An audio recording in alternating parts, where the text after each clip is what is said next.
Astaghfirullah Rabbal baraya.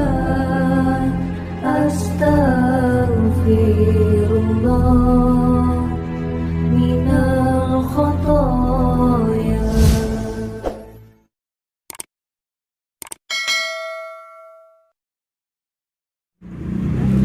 Bapak-bapak sedaya, kula kalian panjenengan iki mboten enten beda nih. Pada prinsipnya seperti itu. Ketika kita membeda-bedakan, di situ letak kesalahannya. Jadi monggo kula oleh jenengan ini lek menurut kula gampang nggih. Niku sareng-sareng belajar. Monggo sedaya niku setara di hadapan Tuhan. Mboten enten sing sugih, mboten enten sing miskin, mboten enten sing lara, mboten enten sing waras, mboten enten siang malam. Cobi kita sama-sama belajar, mari. Nggak ada semuanya itu. Yang ada hanya Sang Maha Pencipta. Ini bahasanya rada uang ya, tapi muga-muga saged dipahami. Bahasa itu selama kula niku ngawruh dumateng para kiai, para gus, niku jarang diwedhar teng umum. Karena tidak semua tiang itu akan memahami bahwa kita itu sebenarnya nggak ada bedanya. Ayo coba ngomong bedanya, ayo. Coba jenengan tunjukkan. Makanya kalau tunjukkan gak ono itu pada prinsipnya sama. Gitu. Samanya itu banyak sekali nih, samanya nih. Sama-sama mampir ngombe, podo-podo ngawulo, ngabdi, podo-podo gede yo abang gitu. Sing damel beda nek niku nggih pikirane lan atine kula lan sedaya jenengan.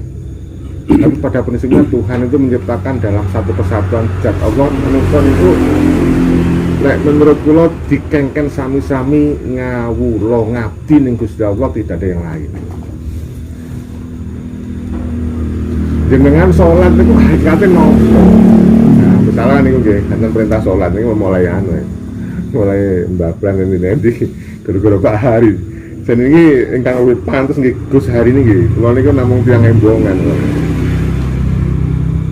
Salat yang sesungguhnya, salat itu seperti apa? Banyak orang berdefinisikan. Tapi sebenarnya kita itu disuruh sujud kepada Allah. Walaupun kita berdiri, maknanya kita harus merasa sujud di depan Allah. Walaupun kita sedang rukuk, nggih sujud sebenarnya. Artinya kita itu tidak ada satupun perasaan yang boleh kita merasa lebih tinggi. Jadi sama-sama sujud. Makanya ada niku sing apal ayatnya ngikus nganu ngikus sujud nih. Bahwa manusia semuanya makhluk ini bahkan semua sujud. Nah, nggak ada bedanya. Maka ketika kita bisa merasakan bahwa kula kali panjenengan itu mboten bedane, nggak ada orang akhirnya saling menyakiti. Gitu ngomong gitu. Ayo. Nggak ono wong nglarani wong. Ketika kita itu ada perasaan beda dengan orang, beda dengan perasaan, kemudian ada ego. Aku ngene, kuwi ngono, kuwi sapa, adigang akan muncul. Dan melihat sesuatu jangan dilihat dari pandangan lahir. Kadang-kadang wong kan silo karena tampak mata. Wih, wong iki klambine ireng-ireng paling dukun ning Mbak Bejo sengaja ning Mbak Bejo. Kersane wong iki terlatih bahwa melihat itu tidak hanya melihat luar tapi dalamnya, hakikatnya. Kan selama ini orang kadang-kadang tertipu oleh pandangan mata. Tapi setelah memang butuh dilatih. Intinya setelah wau kalau bejoaken adalah awal mula kita mengenali diri kita. Ini ada istilah yang bahasa Arabnya Gus Bojo ngomong ya. Jadi siapa yang mengenal dirinya akan mengenal Tuhannya. Dari situ yang kemudian ada istilah pripun Gus sing bahwa kita itu awaludin wa Awaluddin ma'rifatullah.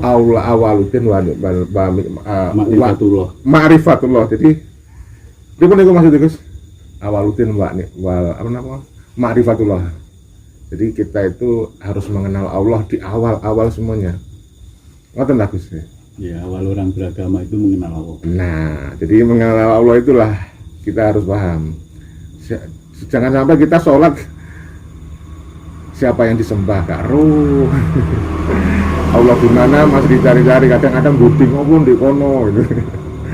Ya, Allah jadi kadang-kadang seperti itu. Sebenarnya kalau sudah mengenal Allah, di situ yang kita cari sebenarnya. Dan Allah itu akhirnya muncul yang namanya kita itu tidak ada jeda. Allah zat yang mutlak itu di mana, seperti apa kan? Di situ yang sering sekali kita tidak tahu. Ini kebetulan orangnya sepuh-sepuh kayak pulau, kita memahami tentang itu. Nanti dilanjutkan oleh Mbak Bejo nggih. Kalau sudah kita mengenal Allah, maka langkah kita yang selanjutnya adalah sadar Allah. Dikir loh. Dikir itu orang yang salah paham dikira membaca la ilaha illallah, itu belum tentu dikir. Walaupun orang yang membaca itu bisa berzikir. Karena dikir itu bukan membaca artinya, nggak ada. Lalu baca itu kan ikro. Makanya ada ayatnya ikro was, nama ikro. Ikro bismi rabbika. Ini kan pokoknya dalil Mbak Bejo. Ikro bismi rabbika. Ya jadi itu beda, nggak, namanya dikir itu adalah sadar Pak. Jadi kalau orang Jawa itu kan gini. Misalkan acara istilah nih, healing. Nah, healing itu kan sadar. Kadang-kadang ada orang pingsan itu diartikan ya bang ini semaput dong ini orang sadar dong ini, nah, gitu. Jadi bedakan membaca dengan sadar. Jadi zikir itu sebenarnya sadar, menyadari dengan banyak sesadar-sadarnya Gusti Allah, jadi sadar Allah. Terus pulau Pak Hari ngapunten niki bukan maksud riak nggih. Mbak Bejo niki komunitas yang coba untuk mengenalkan dan mengaplikasikan ngamalno nglakoni yang namanya sadar Allah. Sebenarnya manusia di muka bumi ini kalau punya kesadaran selesai, sudah nggak ada persoalan. Yang sering kali kita itu tidak sadar itu pasti punya masalah. Mas Bayu tukaran di Bujuni, kenapa itu terjadi? Ya karena nggak sama nggak menyadari. Coba lah sadar. Iya aku tukaran juga ono gunane. Makanya seringkali ada orang yang punya masalah, dia dianggap ora sadar, ngenteni sadari ae. Lain wong ngamuk mesti urung sadar itu. Kan ngoten. Tapi jenengan mau coba. Jadi intinya letaknya persoalan ya di sadar itu. Kalau kita sadar sebagai makhluk Allah, sadar sebagai orang yang mengamalkan agama Islam, ya jalankan Islam. Nah, sadar agama Kristen ya jadilah orang Kristen.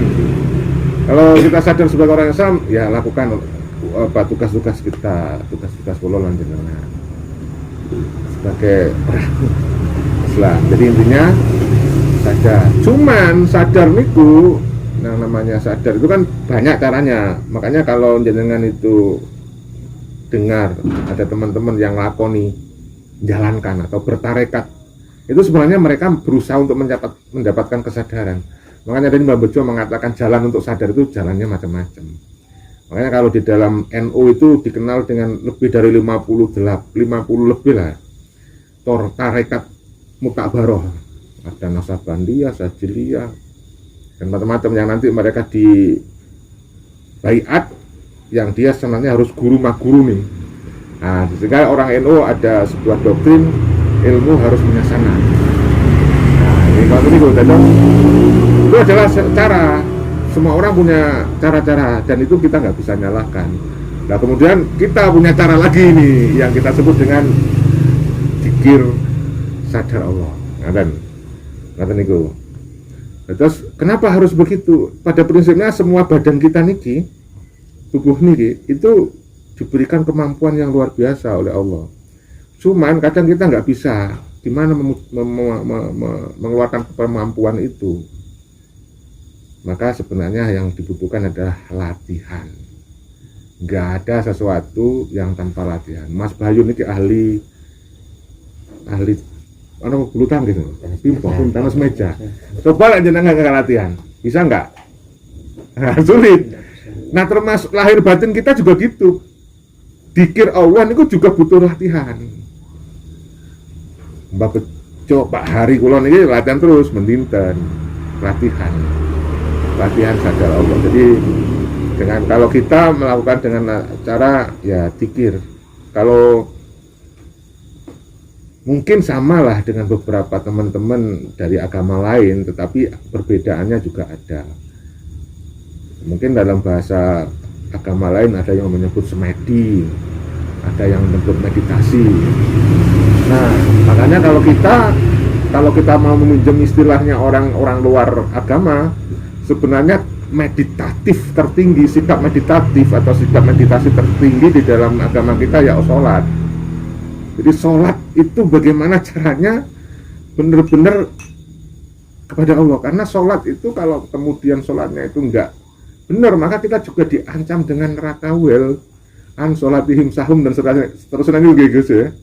Neraka wel. Sholat itu sakit dosa.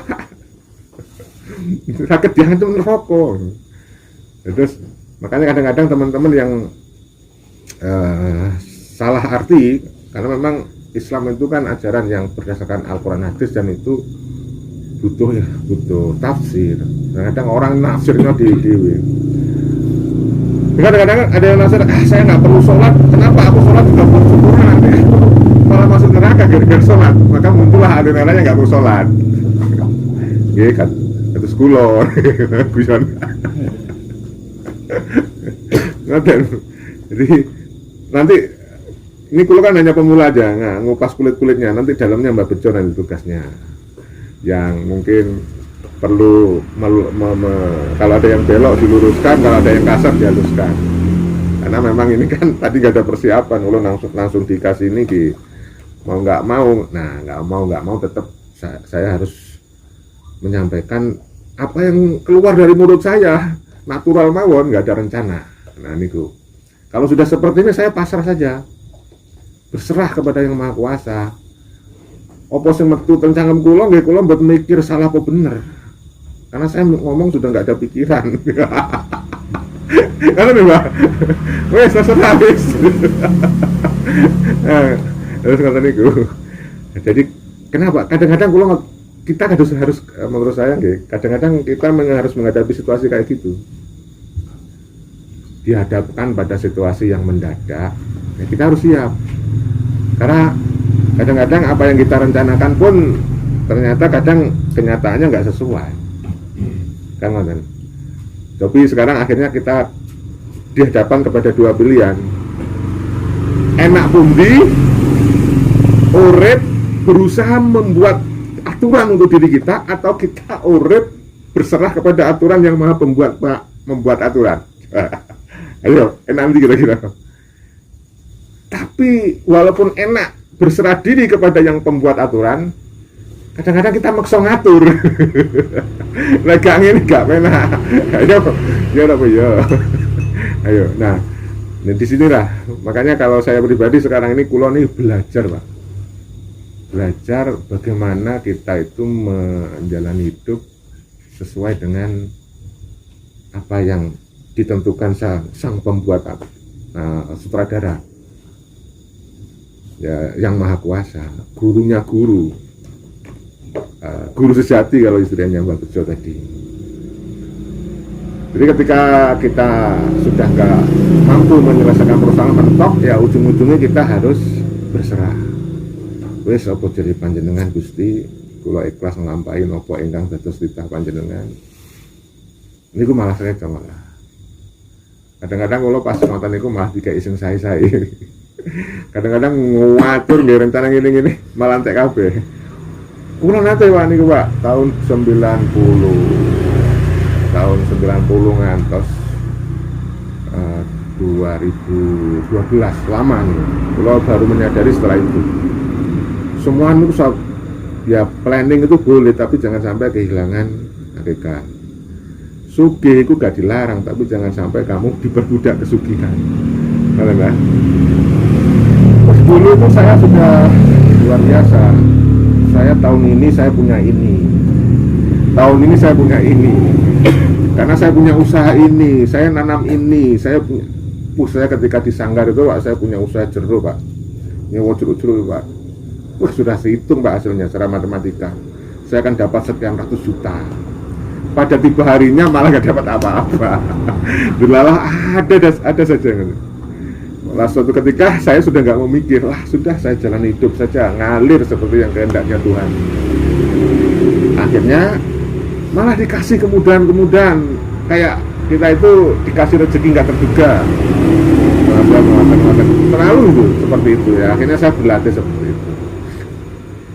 Di situ yang kemudian muncul dari dikir nafas yang konvensional diem. Akhirnya saya sekarang berlatih dikir gerak, sadar Allah gerak. Jadi meditasi itu tidak harus diem ternyata. Sikap hening itu tidak harus diem. Itu hanya butuh latihan. Jadi kita berjalan tapi sikap kita meditatif. Ya, gerak kita sudah bukan gerak karena nafsu, tapi sudah gerak digerakkan oleh Allah. Saya menyadari nafas saya. Sebenarnya kita bernafas itu dinafaskan atau bernafas? Kita yang menafas atau bukan? Itu dinafaskan, digerakkan. Jadi saya sering ngomong ke teman-teman, sampean mungkin menyegah makan mampu, poso, nyegah minum sampean mampu. Coba sampean kontrol nafasmu, bisa nggak sampean nyegah nafasmu? Gak usah nafas beberapa menit, mampu nggak? Tak bisa. Disitulah kemudian saya menyadari, oh iya, nafas ini bisa diberikan sebuah lelaku yang kita bisa cermati maknanya. Banyak sekali ilmu ketika saya merenungkan tentang asal mula bernafas itu. Jadi kita itu dinafaskan. Nah akhirnya saya sekarang ini berlatih untuk biarlah semuanya seperti nafas saya bergerak, gitu.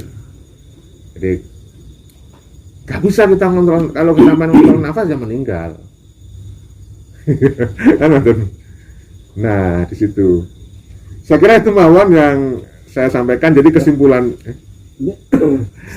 kesimpulannya yang ingin kita sampaikan bahwa kita dan panjenengan semuanya itu nggak ada bedanya. Jangan dilihat dari lahiriah. Ada hakikat semuanya itu ternyata sama aja. Sugih loro pati lemu kurus sama saja. Kalau sudah seperti itu maka insya Allah kita tidak akan bingung hidup itu, tidak akan minder, tidak akan macam-macam lah insya Allah. Nanti dijelaskan secara gamblang oleh Mbak Bejo. Lalu yang kedua, dari situ kita harus menyadari, memunculkan sadar Allah. Dikir macam-macam. Untuk mencapai sadar Allah itu banyak teman-teman yang jalannya macam-macam, torekot macam-macam, ada torekot nasabandi dan macam-macam lah. Tapi semuanya itu adalah upaya, nggak ada jaminan untuk masuk surga. Jangan sampai ada, aku mau torekot ini dijamin masuk surga, mbahmu dijamin. Tahu ya, siapa sih yang dijamin? Siapapun yang mengatakan bisa menjamin surga karena tarekatnya dia sesat. Ayo semua yang dijamin. Kan kita hanya berupaya. Tapi dari sekian torekot yang saya ikuti Pak, mohon maaf ya, saya terus terang agak campuran, memang benar ngembongan itu. Tapi saya merasakan kedamaian Pak, ketenangan. Ketika itu sampean dapatkan, itu berarti jalan sampean sudah benar.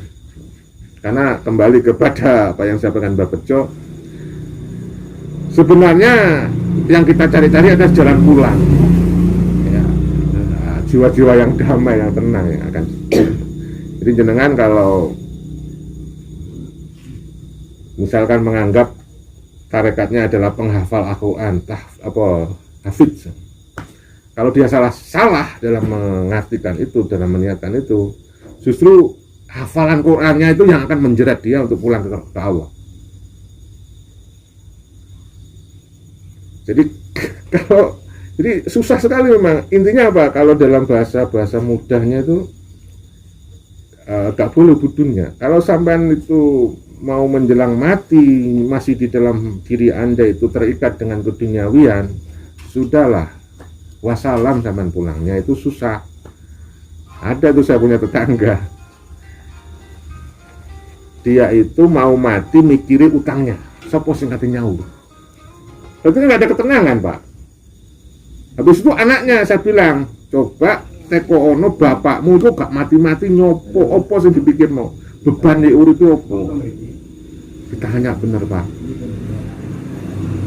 Ada yang cerita karena utang, langsung wis sampean sauri tanggungan utangnya bapak sampean. Wis omong beban dunia ikhlasno, tanggungno sampean pulang dia. Ono sing abot ambil ilmu kanuragan. Duwe kesakten, ora balik-balik. Mari mati urip maneh, mari mati urip maneh. Baru ketemu setelah tahu ada yang bisa melunturkan kayak kesaktiannya itu, baru dia bisa pulang. Jadi intinya sadar Allah melatih kita untuk melepaskan diri dari segala keruwetan dunia, untuk kita hanya satu, kenceng sadar kepada Allah. Sudah mati nggak ada pikiran apa-apa. Karena nanti kalau sebenarnya yang dibawa mati itu apa sih, Pak? Kesadaran sampean, Pak. Sampean mati, kesadaran sampean itu apa? Kalau mati kesadaran sampean adalah mengagungkan guru-guru sampean, maka sampean itu salah juga, sesat itu juga. Nanti ketemu nih katanya mati sampean digondoli guru-gurunya, karena nanti di ajang kematian itu, di ujung kematian itu ada banyak godaan. Akhirnya sampean nggak pulang kepada Gusti Allahmu. Makanya ada doktrin-doktrin kalau kita sadarnya adalah kepada Rasulullah, kumpul dalam selama hidup ini sudah ditanamkan kesadaran saya umat Rasulullah. Insya Allah ketemu Rasulullah kan? Serius ini. Jadi semuanya tercipta dari kesadaran yang nyaman bangun. Jadi yang nanti itu akan menjelaskan tentang apa yang ditinggal-tinggalkan itu ya. Ada jiwa, ada ruh, ada nyawa dan seterusnya. Begitu ya.